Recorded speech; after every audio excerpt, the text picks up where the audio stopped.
দীর্ঘ চলার পথে আমি আমার একটা স্লোগান ছিল, ওই লালমনিরহাটে একটা অনাকাঙ্ক্ষিত ঘটনা আমার সাথে ঘটে যায়।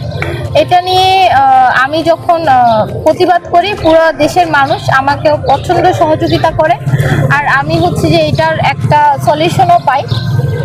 এরপরে আমি একটু সাবধান হয়ে যাই, যেহেতু চলো দেশটা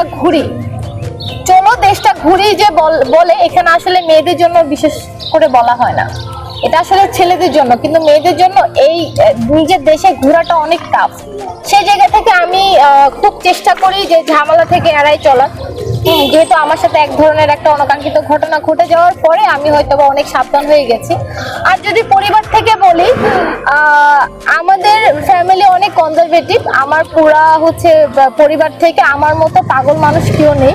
প্রথমত আমি পাগল, দ্বিতীয়ত হচ্ছে আমি যেহেতু 2019 সাল থেকে ভ্রমণের সাথে, ট্রাভেল সেক্টরের সাথে যুক্ত আছি, আর আজকে যেহেতু 2026 সাল, তো পরিবার একসময় অনেক বাধা দিত, এখন আসলে পরিবার বাধা দেয় না। এখন বলে যে সাবধানে যাস, ঠিক মতো ফিরে আসিস। ওই ঘটনার মতো ঘটনা আমার সাথে আর ঘটেনি।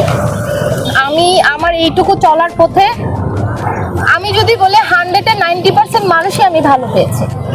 আর যেরকম মানুষগুলো ভালো পেয়েছে এই না যে তাদেরকে আমি আগে থেকে চিনি, তাদেরকে আমি কাউকে চিনি না।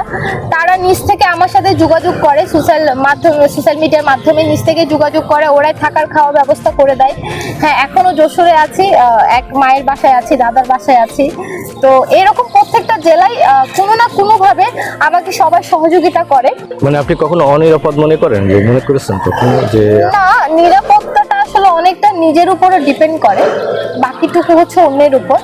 আমি যেহেতু সব সময় একটা পরিবারের মাঝখানে থাকি, প্রত্যেকটা জেলায় যেখানে হচ্ছে যে পরিবার থাকে, মহিলা মানুষ থাকে, বা হচ্ছে যে বা ওটা যদি না হয় তাহলে মেয়েদের হোস্টেল, এরকম জায়গায় থাকি, কিন্তু আমার কখনো অনিরাপত্তা ভূত আমার মনে হয়নি। ধরেন আপনি যশোর থেকে সাতক্ষীরা যাবেন, সাতক্ষীরা যেতে যদি আপনার সন্ধ্যা হয়ে যায়, রাত হয়ে যায়, তখন আপনি কি করবেন? এখানে একটা ব্যাপার আপনার আছে, রেস্টের ব্যাপার আছে, আপনার খাওয়া দাওয়ার ব্যাপার আছে, আপনার ওয়াশরুমের ব্যাপার আছে, এই ব্যাপারগুলোকে আপনি কিভাবে এই ধরনের একটা ব্যাপার আছে। ওই যে ঘটনাটা ঘটেছিল লালমনিরহাটে, এটা আসলে ওয়াশরুমে যাওয়ার পরিপ্রেক্ষিতেই ঘটেছিল। যেহেতু আমি মেয়ে মানুষ, আমি তো চাইলে প্রকৃতির ডাক আসলে রাস্তার পাশে গিয়ে হচ্ছে ছাড়তে পারি না, আমার একটা নির্দিষ্ট হচ্ছে যে সেফ জোন লাগে। তো তখন ওই রোডে কোনো ধরনের আপনার ওয়াশরুম ছিল না, বা পেট্রোল পাম্প ছিল না, বা হচ্ছে এমন কোনো জায়গা ছিল না। আমি এক মানুষের বাসায় হচ্ছে যে ওয়াশরুমের জন্য গেছিলাম, এক মহিলাদের বাসায়, তখন হচ্ছে এই ধরনের অনাকাঙ্ক্ষিত ঘটনাটা ঘটে। এখন আস্তে আস্তে ওই ঘটনা ঘটার পরে আমি খুব একটু সাবধান হয়ে গেছি। আমি একদম, যদি মসজিদ না হলে কোনো হচ্ছে যে পেট্রোল পাম্প, না হলে হচ্ছে যেখানে কোনো হোটেল, বা হচ্ছে যেখানে জনসম্মুখী মানুষ আছে, ওইরকম জায়গায় হচ্ছে আমি আমার প্রাকৃতিক কাজগুলো সারি। আর হচ্ছে আমি সকাল 6:30-7টা নাগাদ বের হয়ে যাই এক জেলা থেকে আরেক জেলার উদ্দেশ্যে।